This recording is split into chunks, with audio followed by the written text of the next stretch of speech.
शहरी दिल्ली और उर्दू अदब दोनों के ही उरूज और जवाल की गवाही देती है रज़ा इलाही साहब की ये उम्दा किताब, जिसमें कहीं उर्दू ज़ुबान के दिलचस्प किस्से हैं तो कहीं बादशाहत की जर्द तारीख आपको उदास कर देगी, तो कभी फ़कीरी और सूफियाना किस्से आपको अलहदा मरहले से तारुफ कराएंगे। गोया ये उरूज और जवाल मोहब्बत में हिज्र और विसाल जैसी लुत्फ अंदोजी तो कराएंगे ही, साथ ही मालूमात के नए सफ़े भी फाश होंगे।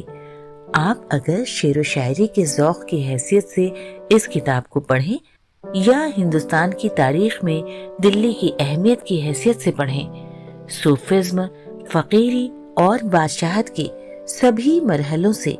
आप यूं गुजरते चले जाएंगे कि आखिरश आप इस किताब के और अंदाज़े बयां के आशना हो जाएंगे। रज़ा इलाही साहब की इस दिलचस्प किताब में मुश्किल उर्दू अल्फाज के मायने भी दिए गए हैं। इस किताब को एक बार पढ़ना शुरू करते ही आप आखिरी सफ़े तक सांस रोक कर पढ़ते चले जाएंगे और मेरा ये दावा है कि आप इससे आशना हो ही जाएंगे।